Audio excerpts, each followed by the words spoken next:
Nakakita espesyal nga bisita karong kahapon ng mga kabombo, no? Ato siyang hatagan pod sa oras ug pagtagad kay karong taknaa atong kamustahon ang atong usapod no kakababayan nga tuwa po didto sa nasod sa South Korea. This time ato siyang paminawon mga higala no iyahang mga sugilanon didto pod sa yutang Langyaw. So karon mga kabombo no atong i-welcome walay lain si Mr. Ariel Andrada nga live pod karon sa atuang pika sa linya. Sir Ariel, sa akong unang pangutana, kumusta ba ang kinabuhi diha sa kakaron na destino o kumusta ka diha sa imuhang lugar karon? Maayong pagpaminaw sa tanang mga viewers and listeners sa Bombo Radio Cagayan de Oro ug sa tanan nga mga nagpaminaw karon sa social media platform ninyo, sir. Na ako sa Bombo James, na ako sa South Korea. And then sa akong kinabuhi diri as OFW, medyo okay ra gyud Bombo James. Sometimes murag maka-feel ko og kamingaw gyud sa bansang Pilipinas, although na ay mga problema sa tuang lugar diya sa Pilipinas. We know na nga daghan kayo mga problema karon, but sa tinuod-anay lang makamingaw gyud ang ato ang yutang natawhan, especially gyud sa amua dito sa Cebu. Okay. Yes, Sir Ariel, no? Sir, gusto po na tumabati noon sabay imuhang trabaho po diya sa South Korea, sir, o pila na ba ka tuig po nga nagtrabaho diya, sir? Sir, 2 years na ko diri Bombo James. Atong bago pa lang gyud Bombo James, May 22 nag 2 years ko diri. And then ako ang trabaho as of now kay sa factory. Ang mga trabaho niya na is more on food processing. Kanang mga karni Bombo James mo na mo ang i-process. Unya naapagid ko na bilong sa pinakabugat nga part sa company kanang tig-alsa sa mga karni nga gisulod sa karton gikan sa nagalalaing mga lugar, Australia, Brazil, kanang gisud og karton. Ako may mag-alsa na para nga i-defrost dito as ay ikarga sa conveyor para siya dili na siya gahi. So, Sir Ariel, dili punta do sa pangutanang syempre, dagan sa to ang mga Pinoy gusto pong masayod ba? Unsa bay nakaingon sa bay mga rason nganong ikaw, sir, gipili mo gid mo nga mo try po diya sa Langyaw nga nasod. Nganong dili man diri sa atong Pilipinas o unsa bay tuklod pud nimo, sir, bang i-try diha pod ang imuhang swerte diya sa South Korea? Yes, thank you so much sa imo ang mainindot nga pangutana, Bombo James, no? Actually, kung diha lang ko sa Pilipinas, Bombo James, I think mabuhi agad ko kay natawa mo ko sa pobre nga ginikanan. Unya natawa ta sa lisod nga kahimtang, sanay na gid ko sa panginabuhi nga lisod yun. I think mabuhi agad ko. But nakahuna-una ko based sa ako ang pagtambong-tambong og mga seminars. Kay ang mayor, usa sa mayor sa mo ay sa mahiligon siya og tambong-tambong og mga seminar. Usa sa mga nakapahagit na ko, Bombo James, kana bitang na maingon siya nga ayaw itugot nga kabus ka karon 10 years from now kabus lang gihapon. So kana tungod diha na, Bombo James, kay lagi ang akong amahan o salamang kapanday. Yes, nakato na nako ang nakatiguhan sa akong papa nga isip sa kapanday. Pero mo lagi na kung dili na to usbo na nga to ang nasunog atong ginikanan, magdako lang gyapon ko nga usa gyapon ka panday, which is di gyud lalim. Although dili man nato i-discriminate ang sitwasyon sa panday, kay without panday di man ta mga carpenter dili man ta makapuyo og manindot nga balay. Pero makaingon ta nga di gyud sa gyud lalim ang kinabuhi sa panday, labi na gyud sa Pilipinas kay gamara gyud sweldo, no? Pero ako lang gyud gi sa gubang ang lisod sa tinuod-anay lang, Bombo James, lisod gyud ang kinabuhi nga abroad. Number 1, homesick, malayo ka sa pamilya. Unya, main reason gyud, Bombo James, is ang ako ang ginikanan idara na sa gyud. Sa senior citizen na sila, and then out of 8 ka mga igsoon na mo, ako na lang ang og sa baktin pa, Bombo James, ako head pinilian ako na yo panaminyo, no?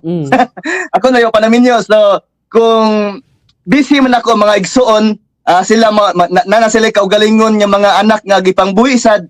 So kinsa pa may responsibilidad nga mo atiman sa ginikanan. So nakita nako nga ako gyud ang ngayon kaya ako pa may walay pamilya. So mao na ang gitagubang nako ang lisod gyud kayo nga sa gubangon nga country sa South Korea, bisan ang sa kadako sa gasto, bisan lisod sa panglawas ng daan health, daghan kayo nga mga problema nga mabot namo, pero ako ging gikaya para lang yun sa tungod sa kalisod, poverty and dreams.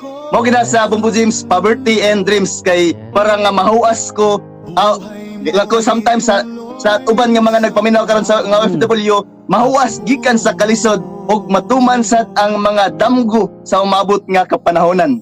Yes, so naminaw lang minimo Sir Ariel no, pero kuan ba makita gid mabati gid namin kung unsa nimo ka gigugma imong pamilya, kay grabe kay willing gid ka nga mo sakripisyo ba. Willing nimo nga sa gubangon ang problema nga para pud no sa dili lang imong kaugmaon ang imong gilantaw, pero kaugmaon po sa inyohang tibok pamilya. So, Sir Yes. Ariel, dito sa laing pangutana no, kay syempre dagantag mga kababayan karon nga naminaw.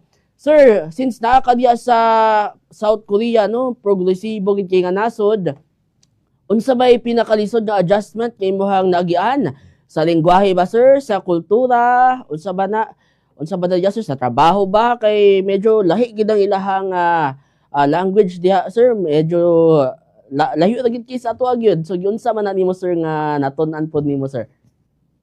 Yes, daghang salamat Bumbo James no. So ang pinakalisod gyud adjustment since pagsulod na mo diri ang trabaho Bumbo James, although dili na kayo lisod tungod kay nakasinati naman kog lisod yung mga trabaho diya sa Pilipinas. Og ang kanang culture sad medyo lisod sad gyud siya pag-adjust sa mga culture diri, but ang pinakalisod gyud Bumbo James ang lingwahe gyud no.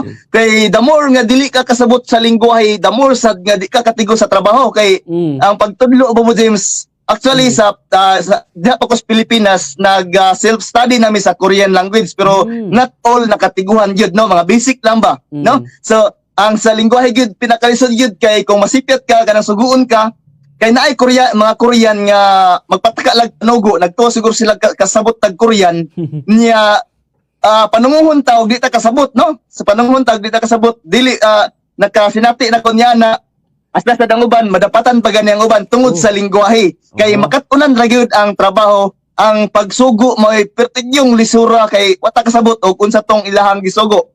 Mo na nga para nako ang pinakalisod gyud lingwahe gyud. Okay lang sa country Bumbo James nga katubit ang English, kay sa Pilipinas kita mga Pinoy bisag nagkalisod-lisod tag eskwela pero gitudloan na gyud tag mga basic English. Okay ra sa katong country nga English speaking ang gigamit. Andrea kay Korean medyo lisod gyud, mo nay lisod nga amo ang sinati diriya sa pag-adjust diriya sa Korea Bumbo James.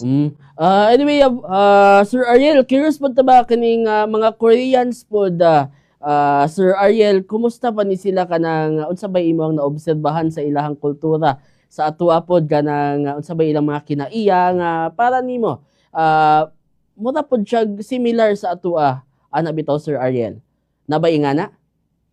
Actually, ako na-obserbahan diri Bumbo James sa mga Koreano, nasad sila similar sa tuang kanabitang pagka maluloyon, no? Manggihatago nasad sila ana nga para sa tuwa, no? Manggiluluyon, manggihatago niya kanabitang kung maayo ang imong performance sa pagtrabaho, imo gid ihatag, imo gid buhaton kung unsa imo makaya, ipakita nimo ang imong best ngadto kanila sa mga amo. Murag makita sad nila panggaon sad ta Bumbo James, siguro naa masad nato diya sa Pilipinas. Mao sad na ilahang kultura. Unsa ba imong mensahe nimo Sir Ariel labi na sa tong mga Pinoy karon? Syempre dagan po ang nagtinguha no nga makalangyaw, makataak og laing nasod o sulayan po ang ilang swerte Sir Ariel sama nimo no. So unsa ba imong matambag kanila no nga nagplano sab sila nga manglangyaw, unsa ilang kailangan preparahon? Physical ba, spiritual, labang emosyon para nimo sa imong experience sir, unsa sir? Yes, para sa mga nagpaminaw karon no sa nagkalaing social media platform ug sa radyo Cagayan de Oro, sa mga kababayan nato nga nagpaminaw diha nga ganahan mo abroad, labi na gyud ganahan sila nga molingkawas gikan sa kalisod.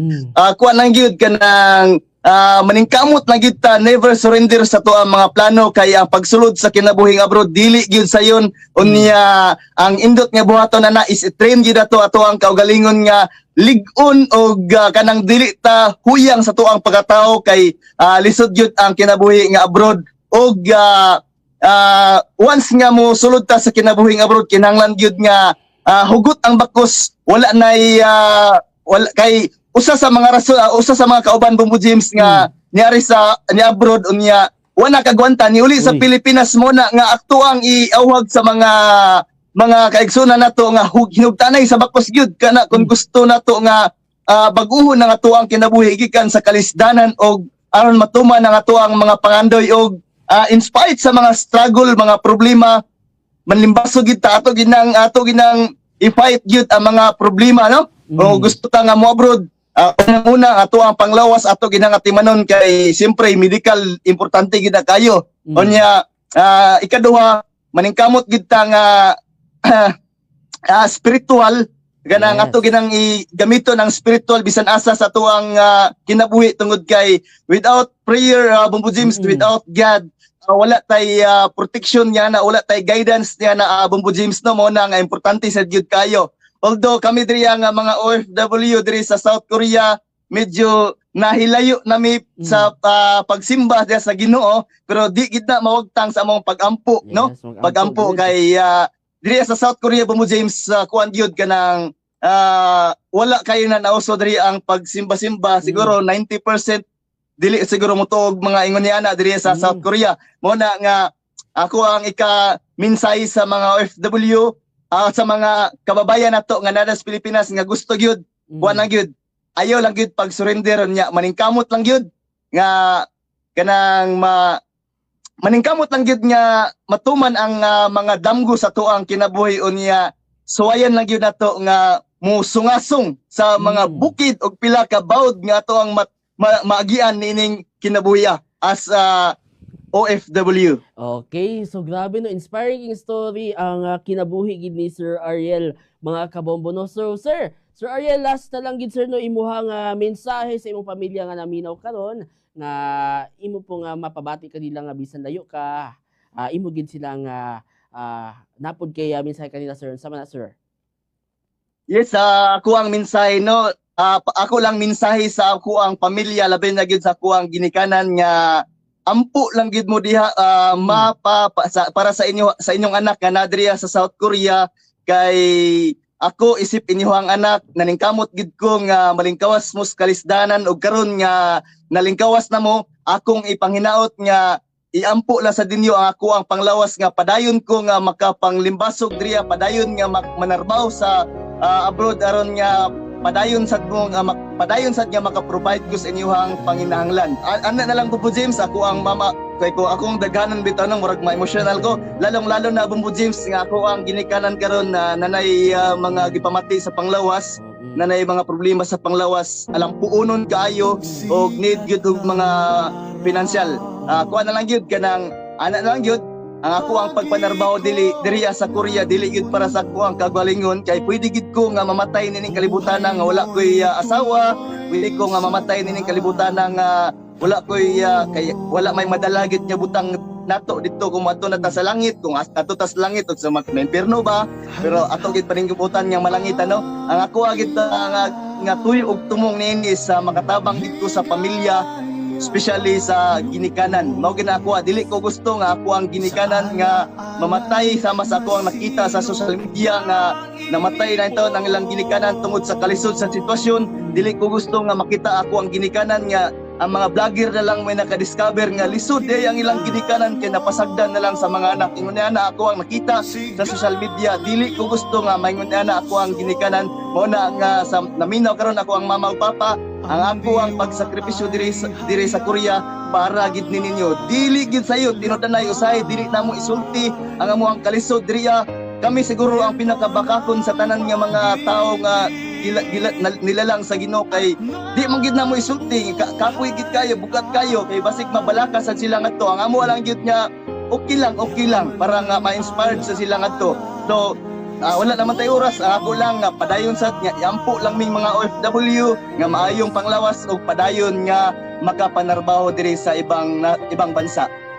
Okay, daghang salamat kayo Sir Ariel Adrada ug Sir ang pinkanunay diya sa imong paglawig kung pagtrabaho diya sa South Korea ug ang inyong pamilya ang mga dito nag-aangko sa imong daghang salamat sir ug Yes, daghang salamat Bubo James ug sa Bombo Radio Cagayan de Oro. Thank you so much kini si Ariel Andrada. Maayong hapon sa tanan.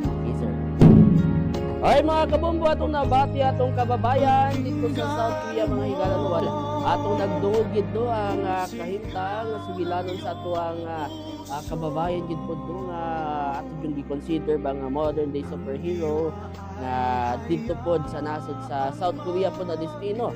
So kana mga kabombo no atong ato pod nga ikip tong atong mga natunan inspiring king kwento ni Sir Ariel mga kabombo no. So sa mga nagtinguha nga makalangyaw ato nga hinumduman permanente no nga permanente dapat natay pag-ampo, pagsalig o dapat no ang atong damgo dili lang dapat magpabiling damgo apan ato pong barugan dili lang kay para sa atong kaugalingon apan para pod sa atong mga mahal sa kinabuhi.